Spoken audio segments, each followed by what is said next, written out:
সকালবেলা ঘুম থেকে উঠেই আমি একদম হয়ে গেছি রেডি, তার কারণ আজকে আমার রয়েছে ক্লাস। আর অনেক সকালবেলায় তার জন্য আমার উঠতে হচ্ছে, মোটামুটি 8টা সাড়ে 8টার মধ্যে আমার রেডি হয়ে নিতে হয়, তার কারণ আমার লোকেশান আর ক্লাসের লোকেশান অনেকটাই ডিস্টেন্স। আর দেখো সকালবেলায় সুন্দর একটা মিষ্টি রোদ উঠেছে, স্নান টান করে রেডি হয়ে একটুখানি রোদে গিয়ে দাঁড়ালাম। আর আমার সাথে সাথে গোল্ডি মশাইও চলে এসছে।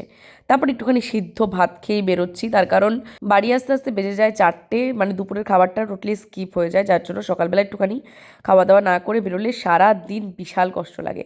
আমি কোথাও গেলে গোল্ডির মুখটার অবস্থা কী বাজে হয়ে যায়। যাই হোক, এই যে বাগানটা দেখাচ্ছি, মানে এই কলা বাগানটা, এটা কিন্তু আমাদেরই, আমাদের পেয়ারা কলা অনেক রকম ফলের কিন্তু চাষ হয়। তোমরা অনেকে জানো, আবার অনেকে জানো না। যাই হোক, এই জমিটা হচ্ছে আমাদের দোকানের পাশেই, আমাদের একটা বিল্ডার্স আছে ছোটোখাটো, তো তার পাশাপাশি চাষবাসও হয় আর কি। যাই হোক, তো আমি উঠে গেছি ট্রেনে। আজকে আমি ফিরবো ঠাকুরনগরে, ঠাকুরনগরে কিছু কাজ আছে, তাই জন্য 2-3 দিন থাকবো। মোটামুটি ভালোই ব্যাগপত্রমান হয় যখন আমি ঠাকুরনগর যাই, তার কারণ আমি ঠাকুরনগর গেলে তো এদিক ওদিক বেরোনো হয়। যেহেতু বন্ধুবান্ধবের আমার জীবনে অভাব নেই, আর ওদের জীবনেও মানে আমার মতনই খেয়ে কোনো কাজ নেই, বিকেলবেলা হলেই ওদের একটুখানি টল দিতে মন চায়, আর আমিও ওদের সাথে সাথ দিই যে ঠিক আছে চল, এই আর কি।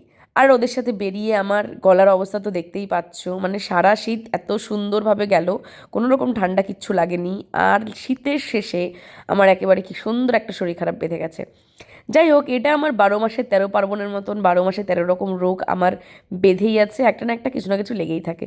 আজকে আমি ফার্স্ট প্র্যাকটিস করলাম নেলসের, এটা আমি প্র্যাকটিস করেছি, কেমন হয়েছে অবশ্যই জানিও। দেন একটুখানি খেয়ে নিচ্ছি ছোলা মাখা। ছোলা মাখা আমি ভীষণ ভালোবাসি, ভীষণ মানে ভীষণ। তারপরে চলে গেছিলাম বাড়ি, খেয়ে দিয়ে দিয়েছি একটা ঘুম। ঘুম থেকে উঠে ওই যে আমি টল মারতে চলে এসেছি। আজকে টল মারতে এসেছি হচ্ছে মেলায়, তার কারণ ঠাকুরনগরে কৃষি মেলা হচ্ছে। আর যেহেতু মেঘার বাড়ির একেবারেই সামনে, ওর আবার একটু টল মারতে বেশি ইচ্ছে করে, তাই জন্য আমরা 4জন চলে এসেছি আজকে মেলায়। আর পরে এসে তপাইদা আমাদের জয়েন করবে। তো মেলায় আর কি ঘুরবো, একটুখানি 1-2 পাক দেওয়ার পরেই এদের মানে চ্যাগাল দিয়েছে যে চল ক্যাফেতে যাব। তা আমি মেঘাকে জোর করলাম যে ভাই মেলায় এসি, অন্তত একটা পাক তো দিতে দে। তারপরে আমি ওকে জোর করে একটা পাক দেয়ালাম। তারপরে ও এইটা চাই সেইটা চাই, এই দোকানে চলে যায় ওই দোকানে চলে যায়, এরম করছিল, আমি ওকে টেনে টেনে নিয়ে আসছিলাম।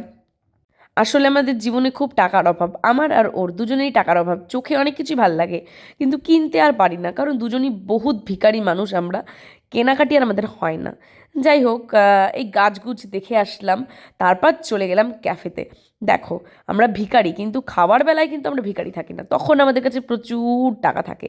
তখন আমাদের এটা খেতে মন চায়, সেটা খেতে মন চায়, স্পেশালি আমার কোনো খাওয়া দেখলেই আমার সেটা খেতে ইচ্ছে করে, আমি জানি না কেন। এই যে তপাইদাও চলে এসছে, সবাই সবার জায়গা বদল করে নিয়েছে। তারপরে দেখো, আমি একটা নিয়ে নিয়েছিলাম চাউমিন, আর ওদিকে অনন্য বলছে যে আমি নাকি চাউমিন খেতে খেতেই মরে যাব। চাউমিন আর বাবা ইলাইচি, দেখো আমার একটুখানি নেশা রয়েছে, সেটা হচ্ছে বাবা ইলাইচির, এটা আমি ছাড়তে পারছি না। কি করে ছাড়বো এটা যদি তোমরা কেউ জানো অবশ্যই আমায় জানিও। তো ওইটা আমার ভীষণ ফেভারিট জিনিস, আর চাউমিনটাও কিন্তু আমি ভীষণ ভালোবাসি।